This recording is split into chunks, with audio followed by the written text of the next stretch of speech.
Okay, everybody. This is Anthony Willoughby, who I can best describe as an eccentric Brit who has spent his life on the roads less travelled. Hi, Anthony. Thank you so much for chatting to me today. I think you'd be the most perfect draw for a dinner party.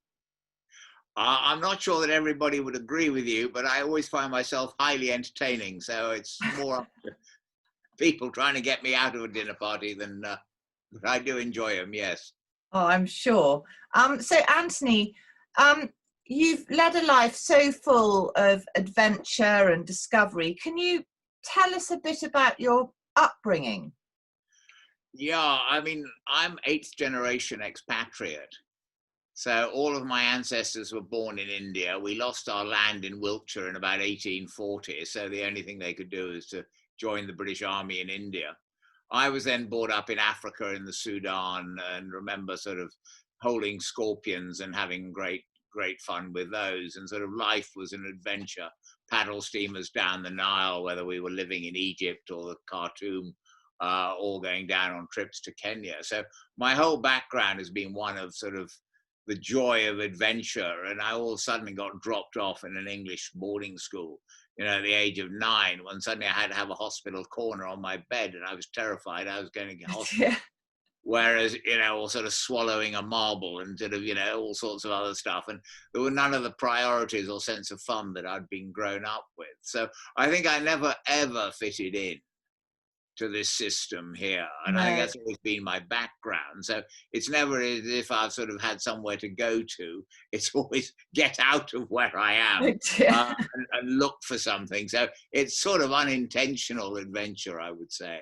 Yes. And would you say you've always had a hunger for adventure? Yes. I mean, it comes from my father. He was a climber in the Himalayas before the war. He was in the Olympics after the war. He was in the glider regiment during the war. And he's always told me, a little bit of danger keeps you up to scratch. When I asked him about how I should educate my children, he just gave me very, very one bit of clear advice, which is make sure they play sports at which they can get seriously hurt. Oh, God. And that was his only advice. And I think he's rather done that with me. Just given me this glorious sense of get out there, enjoy your life, be free. Yeah, no, absolutely. I need to say I didn't follow him into the army, unfortunately, which probably was a disappointment. But I think he was happy what I then went off and did. Yeah, yeah. And can you remember what was your youngest sort of memory or your first adventure as a child? Oh, I think it was the game parks of Kenya with my first camera and the lions and, being charged by a rhinoceros. I'll never forget that in an old car, being told to lie down in the back as my mother sort of held pepper out of the window and sort of shook it in a bag, having been told that rhinos wouldn't smell pepper or something like that.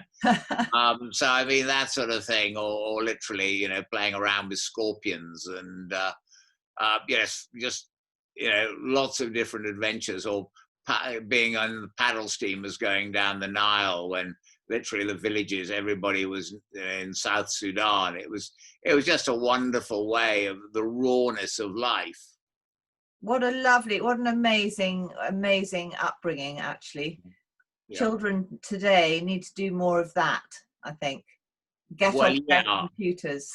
I mean, I've been taking my children to stay in mud huts in Kenya since the age of 7. And when they're 16, I send them off to live with the Maasai. Very good for them.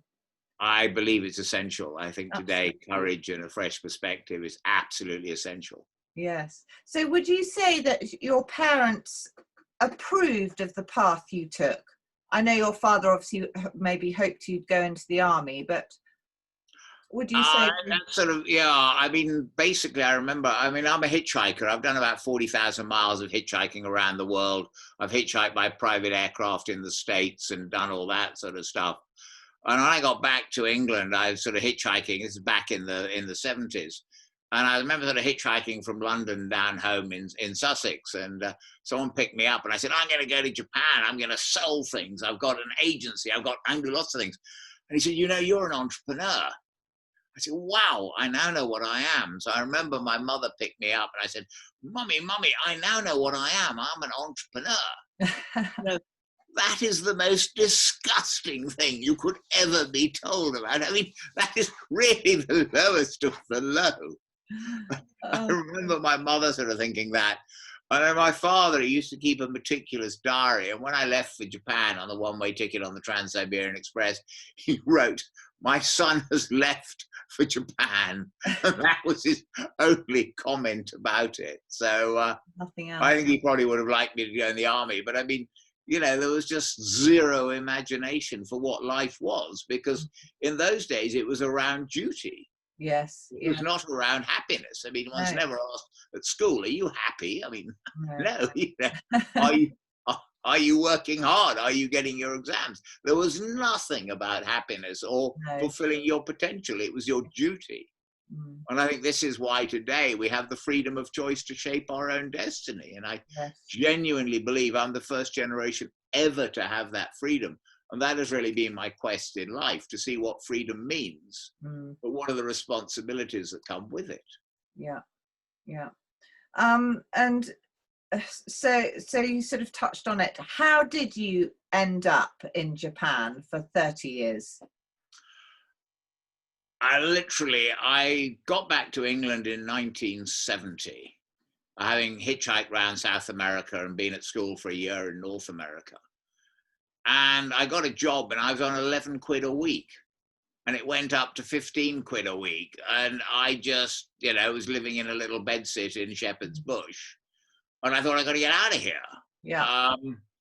Basically, I got a bamboo. I started working for a fellow flogging copper bracelets and bamboo hair slides. Yeah. And I used to take these bamboo hair slides and have a stall on the Bayswater Road every Sunday for a year, selling my bamboo hair slides. And then I thought, I just got to get out of here. And I'd been in Asia, I've been in Africa. I've been in America. I've never been to Japan or Asia. So I thought, I'll hop on the train. I will get 30 different British agencies. I'll arrive in Japan, go around Southeast Asia and make my fortune. I was so naive that I even had a copy of the London Yellow Pages, thinking I would get the Tokyo Yellow Pages and I'd put people in contact. And I remember sort of thinking, I've got some pumping equipment, buying a Tokyo Yellow Pages, which was in English and fairly thin. So I'd ring someone up and go, hello, Anthony Willoughby here. I've got some pumping equipment for you. Hello, I'm Anthony Willoughby. What's-he? And the phone would be put down. And it was only after about a week that I realized that virtually nobody in Japan, especially in those days, spoke a word of English. No. So it was just a... So that didn't work. It was wonderful there, though. All of a sudden, I mean, I arrived in Japan really before the bankers, the lawyers, and the accountants. It was fabulous. I started playing rugby. A chap gave me a job working on sales promotion. I was suddenly earning 1,000 quid a month from 11 quid a week. You know, wow. Life had suddenly become exciting. And being in Japan in the 70s and 80s, it was magnificent. Honda was alive. You know, what's his name? Morita of Sony. Yes. I mean, when England was going through the 3-day week, Japan was just motoring. And there's this glorious sense of the humility of the Japanese, but also just the adventure of being there when things were happening. Though someone did describe being in Japan really well, which is it's like being on a pimple or a flea on an elephant's back. Great view, but don't think you're going to influence the elephant. Yes, yeah. Brilliant. So that really, it was just became really interesting. And it was a fabulous base to go off to Papua New Guinea, trips to Kenya, onto my mountains that I climbed in China, the Taklamakan Desert and other exploring. Because I had a job that was, you know, I gave me this freedom to do it. And I had enough money to do that. So it was really interesting. And then I set up my own business there. Absolutely brilliant. And what would you say was what's your attitude to risk? I think it's very interesting. I think the risk is of stupidity. I mean, I remember once going on one of these courses where you had to talk about being a victim in your life, and everybody had to blame their mother or their father. And I always remember just thinking that I've often been a victim of my own stupidity. And I think there are many different types of risk. There is the emotional risks of what you do. There's a financial risk, and I think the responsibilities. And I've always been an idiot in that area. But the idea of going to a country and hitchhiking across it, when China opened in 1981, I thought absolutely nothing about going off and hitchhiking 2,000 miles across China. Unfortunately, I got drunk and fell out of a window after about 4 days. But, you know, I think risk has to be managed, but I think the risk of dying of boredom is far greater than the risk of any journey. Yes. And the other thing, I mean, as I say, I've done 40,000 miles of hitchhiking, traveled all over the world, been in very, very remote places, and I have never, ever, ever had a bad experience. No. And I think this is it, the level of trust that you have to have in yourself, but that is almost infectious with people you meet. You know they're going to be nice to you. And I genuinely believe, on the whole, people are going to be nice to you. Mm. So I think that is one of the risks. You've got to believe people will be nice to you. Yeah. That's very interesting.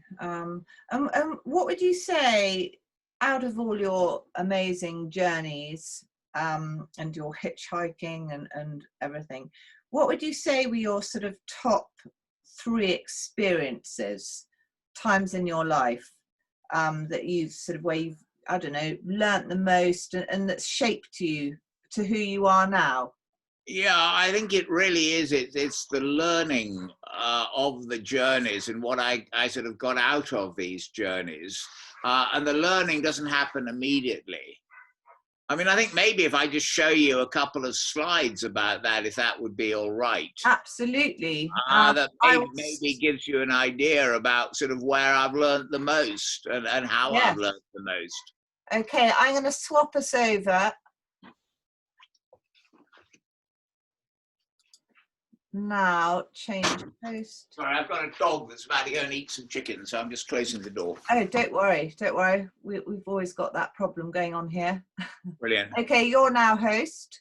Thank you. Now, I think where I really learned the most was sort of unintentionally, and most of the trips that I've been on are unintentional. But this was a 21-day camel safari in northern Kenya with a wonderful fellow called Richard Bonham, who's still around. And each evening, the Maasai or Samburu would wander into our little encampment. There are only 4 of us. Yeah. What I was fascinated was that they had absolute natural presence. They had total substance without any arrogance. They were just present as a human being. And I just thought back to my own education that was full of massive arrogance. Yeah. With virtually no substance. And my school also perfected effortless insincerity. Yeah. But what I found out there, I became very curious. What is it that they've got that clearly we've lost? Yes. And that then made me go off to Papua New Guinea. And I met the Papua New Guinea ambassador. He said, why don't you go to my village in the highlands of Papua New Guinea? I said, I'd love to. And they're still running around with arse grass and feathers in their noses. And I mean, it was an amazing place to be. But again, I saw this phenomenal sense of presence. So when I asked them, I said, so why do you have so many feathers? And they said, leadership is the ability to hand out your feathers. A big man has many feathers. A bigger man can hand out his feathers. And I thought of all of those people in Tokyo who thought they were being frightfully important because they kept information. And then I said, why do you have the spear? What does that denote? Just as I'd seen in Kenya. They said, you have to earn it. You can't buy it. You can't sell it. You can't give it away. You have to accept the responsibility of the spear that comes with it. And again, I thought of all of those people I knew in Tokyo had Ferraris, BMWs or whatever. and they thought they defined themselves by ownership and therefore should be respected. Yes. And that's when I started to realize what we have lost. We have lost this ability to understand how we contribute. So when I got back to Tokyo, I asked the ambassador, I said, what is the most important thing in your life? And he said, it's my territory. And he drew a map of his territory. And he could explain his enemies. He said, from the age of 3, we were taught to defend it.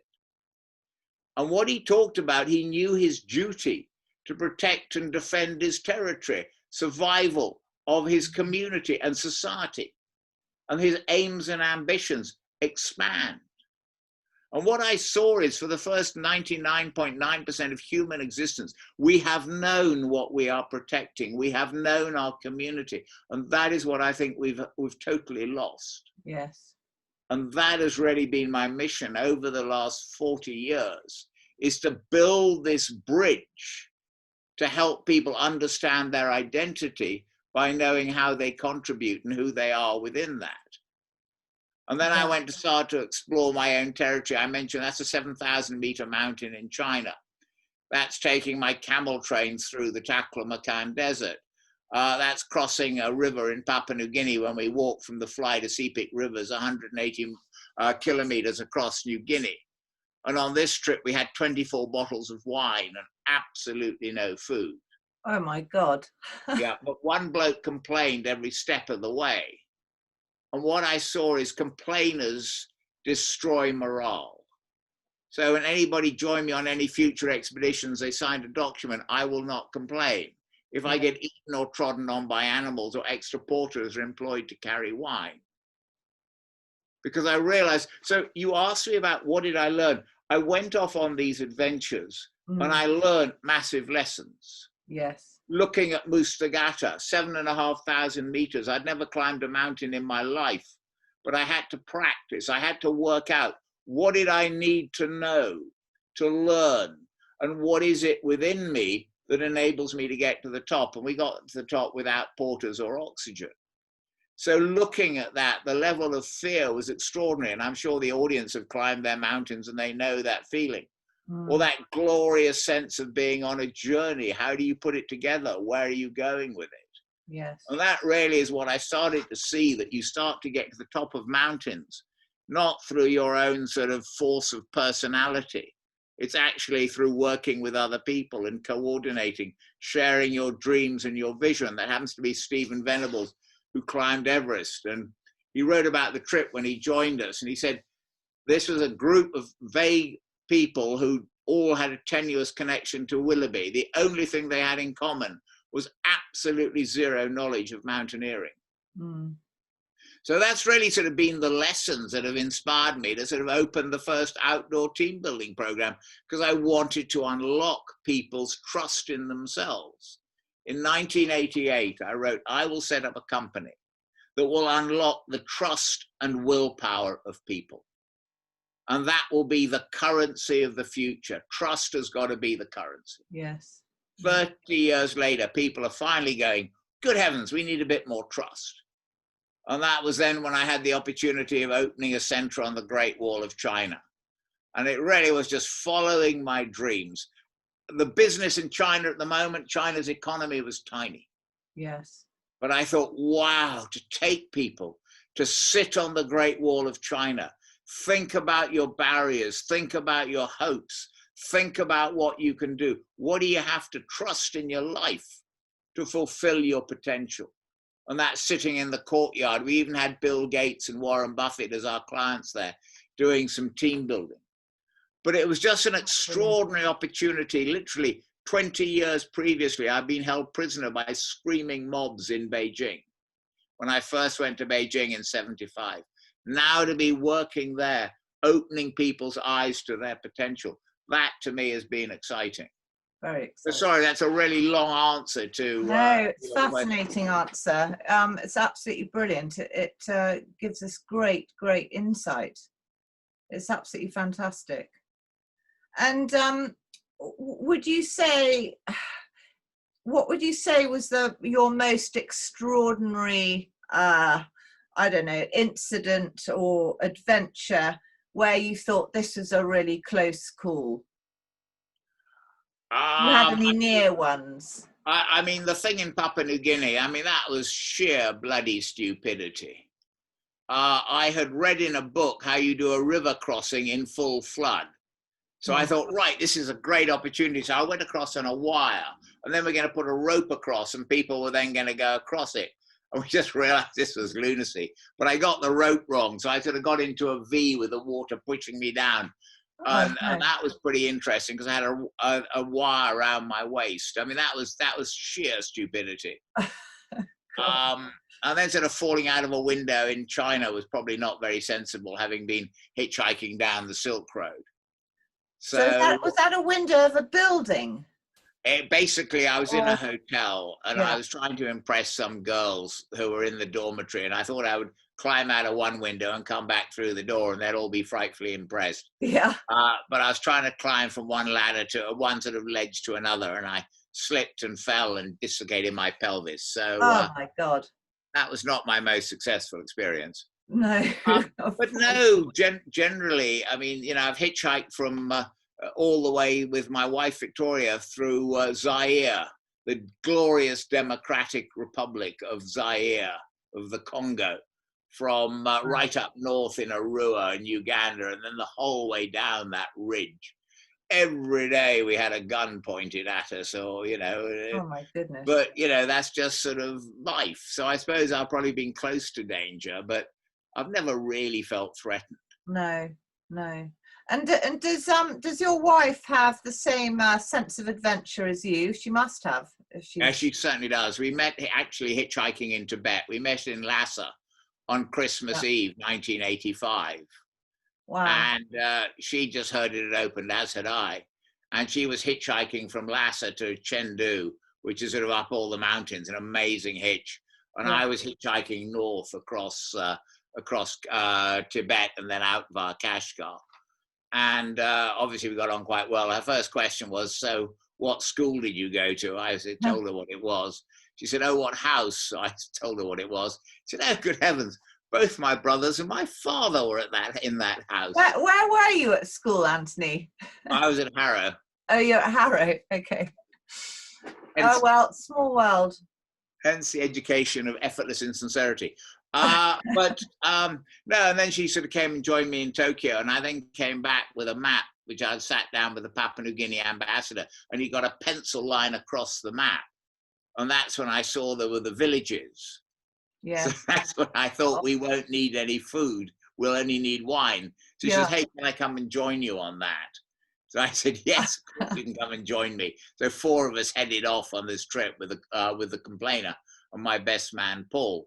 And then she came back to Tokyo, and then we sort of thought, right, let's go off and see Grogan's walk, because he'd walked from Cape Town to Cairo at the turn of the last century, the century before. And we thought we'd sort of see what the route he'd been through Central Africa. Yeah. And it was on that trip we saw Kilimanjaro, Kenya, and Mount Stanley and the Ruwenzori's. Wow. And that was when we were then invited together to climb the 7,000-meter mountain. So he then went off and climbed Africa's 3,000-meter peaks with people, and also had our honeymoon on the Matterhorn. Wow, what a place to have a honeymoon. So, yes, so basically that sort of similar adventures, and obviously she's more than happy for the kids to skydive, live in the mud huts, and do all sorts of stuff. Oh, well, that's brilliant, absolutely brilliant. And can you tell us about, you mentioned to me the other day, the incident with a camel in Mongolia? Yeah, I mean, I'm still having a tremendous amount of fun. I'm just 70, but about 5 years ago, I sort of thought I'd been a lot with the nomads of East Africa and Kenya and learning from them.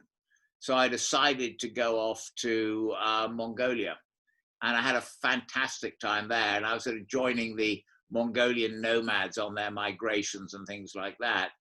And also friends would join us in the summer, and I was out in the Altai Mountains.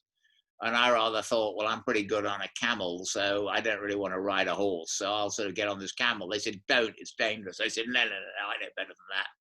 So I was on this camel, and this camel has sort of got 2 straps that sort of bits of wood that sort of struck to the camel. Anyway, the camel sort of started seeing some other wild camels about half a mile away, and it started moving towards them. And I started tugging on its string on its nose, and it didn't like that. And it started lolloping towards them just gradually. Yeah. And I sort of thought, right, this is Raiders of the Lost Ark. I will hold on to these 2 bits of wood. Yeah. And then the camel decided to start galloping, and the bits of the string holding the bits of wood on the camel broke. So all of a sudden, I realized I was holding on to 2 bits of wood with an ever accelerating camel and unattached to it. So I sort of had to sort of try and get myself off it naturally, Yes. which I did. But sort of had my camera around my waist, and that sort of went into my ribs. So that was extremely painful. But I'm sure. Did the camera survive? the camera did, amazingly enough. But your ribs didn't. I know. For about 10 days, it was pretty painful. But no, that was all fine. But, I just think it's still this lovely, lovely sensation of sort of looking at things that are exciting, that are sort of slightly frightening. I mean, this is, this is looking at the horsemen coming towards us. Wow. In Mongolia. And you see I'm lying right between the horsemen. And that's how close the horses got to me. Yes. And it's just this gorgeous sort of sense of still really, really, really being alive. Mm. And that's what I've been trying to do ever since, which is really looking at, once you've got people there together, what's important in their lives. And this is why I believe we have to go back to what do we trust? How do we hand out our feathers? How do we earn our spear? How do we really earn it, and how do we contribute? And that's what I've been doing, is working with the Maasai and working with other tribal communities, looking at the clarity of the trust and the leadership. How do they develop people who've got the values, the humility, the authority? We have all of this clarity stuff we've got in spades. We've lost the integrity, the values, and the humility. Yes. And once you bring this into people, they can start to see who they are, how they earn their positions. Because since time began, leadership is earned based on respect, responsibility, courage, and contribution. It's not what you own. It's how do you contribute. Yes. Yeah. So, so you set up the Nomadic School of Business. Yeah.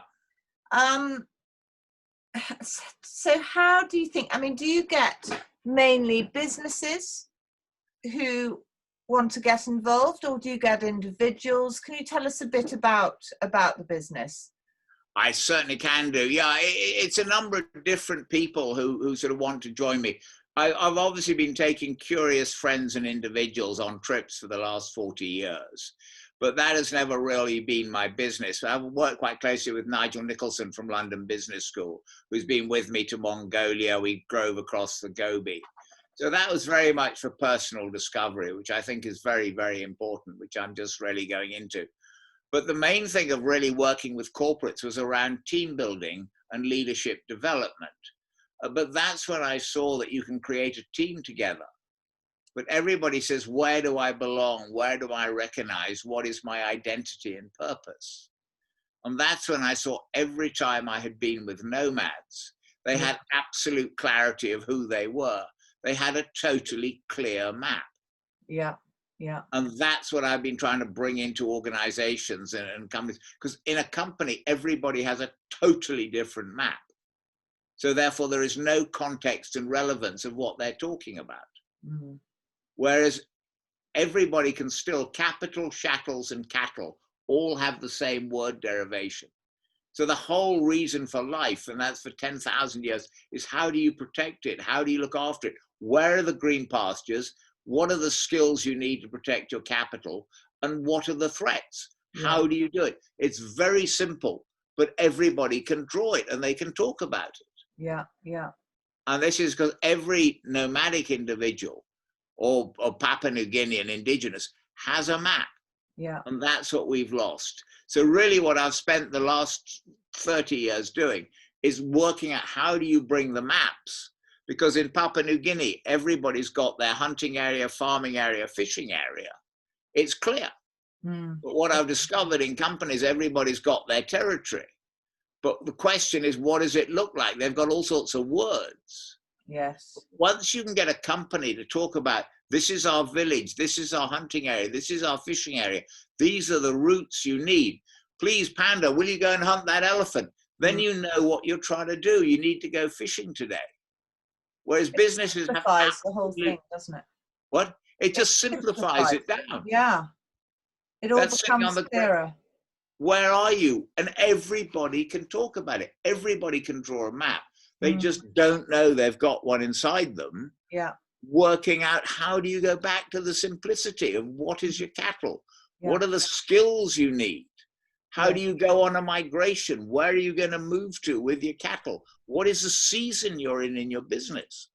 So it's really bringing this simplicity back to strategy planning, to people development. Where am I? Where am I going? And how do we at the moment move from fear to hope? Yes. And that is the main thing. It is the emotional perspective, because once someone draws a map, what they're talking about is the emotional drivers. But everybody, you can't unsee a map, and everybody can then talk about, that's a map, therefore this is what we must do. Yes. I'll never forget being in northern Kenya with some Maasai. I said, who's the leader here? They looked at me in disbelief. They said, what is the problem you're trying to solve?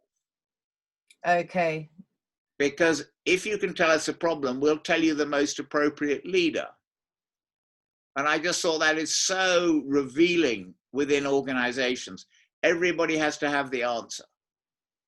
Why don't we find out where the wisdom is? And I think that's what's happening now in COVID, is really, what is our combined wisdom? How do we use it and how do we unlock it? Yeah. So people can understand what they're meant to be doing. Yeah. Because, it's fascinating, the whole thing. Because everyone has their own strengths, don't they? And people can't be jacks of all trades, can they? They can't. No, they can't. There's no point. And therefore, but in a community, you've actually got the map so people know what they're meant to be doing. Yeah. Someone makes a better arrow, someone's a better hunter, someone's a better fisherman. And that is what is then brought out. And that's why asking people about their territory, where they fit into it, or what are they protecting, then you can start to work out priorities and who's the best at it. Yes. But that's what I've really been doing. That's brilliant. And Anthony, do you get many individuals that want to go and sort of discover themselves? And I mean, the whole area of life coaching, I feel distinctly uncomfortable. It's the same way as business coaching. I would never, ever in a million years say I'm a business coach. No. To me, it's a sort of black art that I don't understand. It's a bit like trying to talk about God to a vicar. Yes. Never quite sure what you say. I just sort of talk about, in life, go out there and explore it and see what you can learn. But I'm now working with some wonderful people who are going to be using my process with executive coaching, with corporates, and also very much on the individual growth.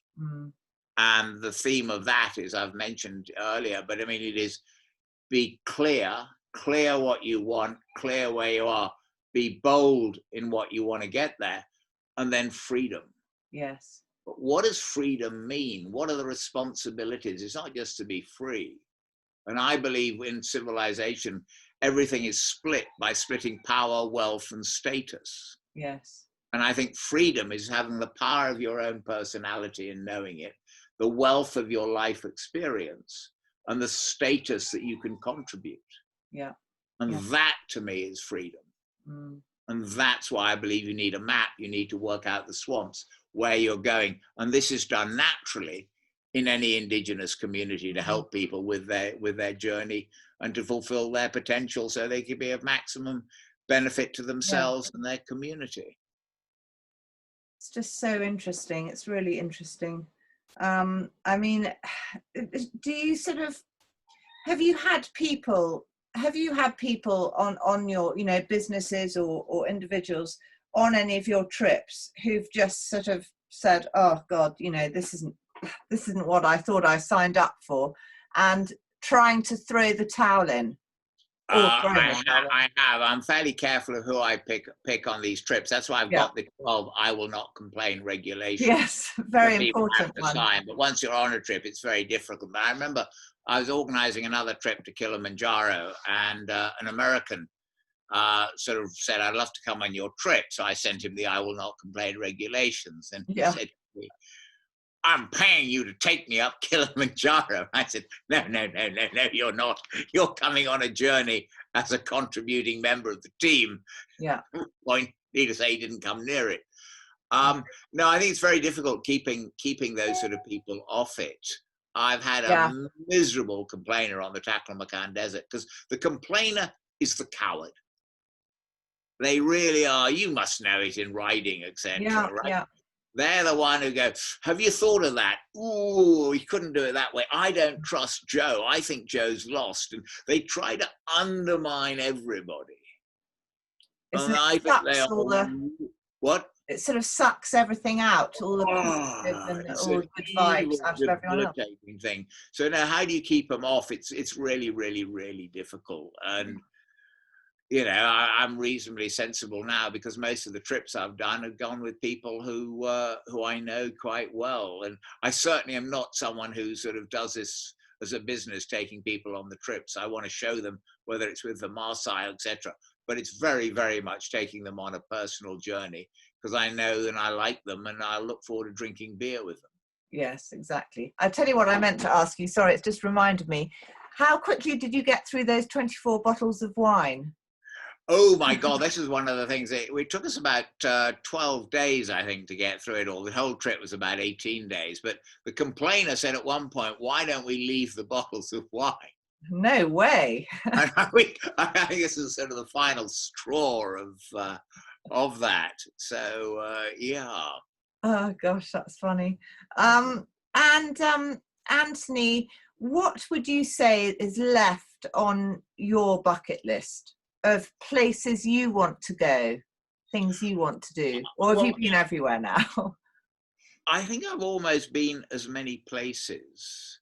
I think what is really interesting for me at the moment is understanding contentment and understanding my peace of mind. I mean, at some point I can elaborate about my peace of mind chart. But what I realize that actually peace of mind is having your belonging and recognition under control. Your trust in yourself and trusting others. And then you can control your needs and wants. Mm. Because when I found out I want a new car, I want to go to a new place, I want a new, whatever it is, it's something you want, but it's not really a need. No. And it sort of destroys your trust in yourself. Mm. So I think at the moment, for the most exciting thing for me, which is why, to be honest, I'm finding COVID incredibly exciting. Because the arrogance of structure, stability, security, certainty are finally proven to be delusions of an ill-informed mind. Mm. So everything people have relied on is a delusion. It doesn't exist. And therefore, that's what I'm finding really exciting about the moment, is people have to start becoming self-reliant. And what it has meant is that I've been able to talk to people about trust, about hope, about belief, about being dynamic and thinking who they are, and really creating the village in their own mind that gives them the confidence to adjust and deal with where they are. Yeah. That is my main hope, and that is my adventure at the moment, of how can we spread it, this idea. That's why I'm fascinated by working with schools in Dubai. I'm working all over the world with business schools in America. I'm working with people in Japan in different companies to actually start bringing this degree of hope by giving them a map so they work out where they are, so they can start explaining their beliefs to each other.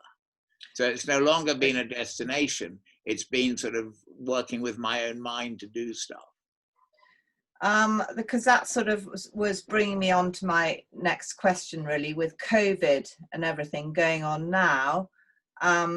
It's all, you know, it's made people have to sit back and think a lot more, and perhaps reevaluate their life, where they're going. And you know, it's probably brought up a lot of sort of feelings and thoughts in people's minds about their life. Do you think it's a good thing for people? I think it is a brilliant thing. I think it is absolutely fabulous. The arrogance of the past, the effortless insincerity. It's no longer down to being able to be superior by breeding or ownership. It's got to come from you. And I think the leadership of the future is going to change. Yes, yeah. But I think, you know, it's also the mindset. How do you change the mindset? And I'd like to briefly digress as to why I set up the Cock-Up Club. Yes, I was about to ask you that. Yeah, I thought you might be. But I mean, to me, this is a relevant point at the moment. Because everybody's saying things are terrible, we must do this, that, and the other. But it's not really dealt with any sort of real, they're going to do anything. It's a bit like sort of, hey, well, you know, who are we going to have for dinner? I mean, the thing is that what I found out was I got back from Japan after 30 years there. It's about 20 years ago. And I'd meet people at dinner parties or cocktail parties. They spoke just like me. And you know, I talk to them about my enthusiasm as I've been doing here, if people have still got their attention. But they'd say, you know, it's fascinating what you're talking about. Here's my business card. When can we meet for lunch? So I'd ring them up the next day. Hey, thanks so much. And it happened twice over 10 days. And they said to me, you know, you are the most boring little man I've ever come across. How could I possibly be interested in your ideas about Africa? I mean, you know, I'm very successful. Why on earth would I need any ideas from you? And that made me think, how do you read people? This level of insincerity that you get because it's sort of some claptrap that they're talking about. Yeah. And that's why I set up the Cock-Up Club. I had cards printed. I'm chairman of the Cock-Up Club. If anybody said, here's my card, and you either got, when's the next dinner, when's the next lunch, or I don't do cock-ups. Yeah. And we had people talking like Christo Brand, Nelson Mandela's prison guard. We had all sorts of people speaking.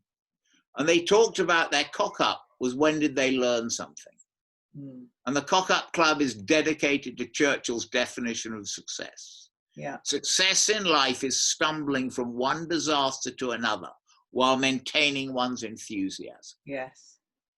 And that, to me, is the essence of today. Yes. It's not around complaining. It's not around platitudes. It's around mentally doing something, defining your community, seeing what your worth is, because it's not going to come from words. It's got to come from dynamic action. Yeah. Fascinating. So, forgive me, I'm passionate about that, but anyway, yes. No, it's brilliant. And Anthony, so obviously we've all got a fairly boring few weeks ahead of us. In the last lockdown, did you go on and what was the sort of biggest adventure you went on? Oh my God!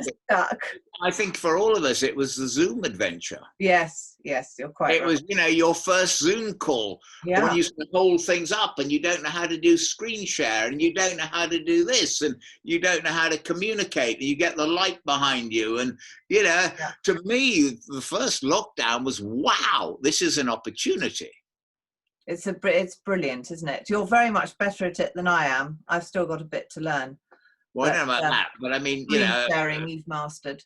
I don't know about that, but you know, I just feel that yes, it's disruption, and I love disruption. I mean, you know, I've made so many mistakes, but it's just sort of a natural part of life. Yeah, no, it is. It is. And Anthony, we spoke earlier that in the coming sort of weeks, perhaps we're looking at the date of the 26th. Did we say the 26th? No. 26th of November, Thursday the 26th of November.